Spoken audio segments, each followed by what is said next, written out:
But at least now we can go through to this. And we're tiny Mario, which doesn't make sense because I thought for sure we were big.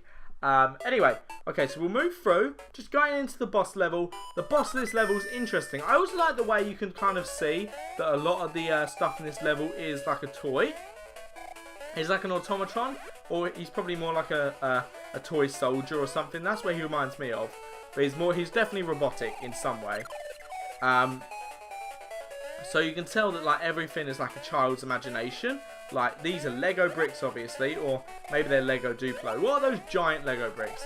Like Lego Connects, I think they're called, or something like that.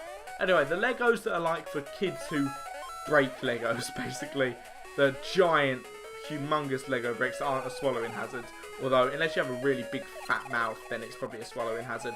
But, you know, I mean, don't eat Lego bricks. That's the moral of the story, really. Just try not to eat toys. Just don't eat random things. Things that people are going to touch for long periods of time. Probably best that you don't put them in your mouth. That's my advice. Okay, have we reached the midpoint? Okay.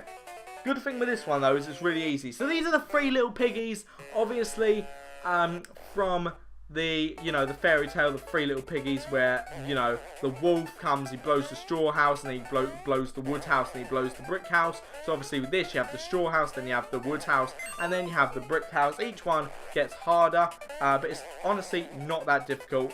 It's just basic platforming with this one. The hardest one probably is the first one, the last one, because he jumps a lot higher, and once he gets faster, he can be very lethal. But you honestly don't really need that much skill to take out these bosses. Oh! He says as he dies. But I think they should have been the boss of the Pumpkin Zone, because I think of the Pumpkin Zone as like a fairy tale kind of thing, and obviously they would fit into that, wouldn't they? They'd fit into that. I get that a witch would fit into that, but I think, like, why was the 3 little pigs, like, of all things in this zone, you know?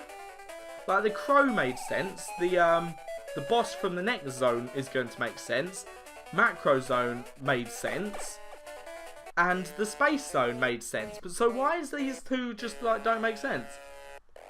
So the thing that annoyed me is I was so close to doing it, but I basically messed up by I can't remember if I moved or not moved, but it gets kind of confusing because once you get kind of caught, you basically just got to keep jumping like I'm doing.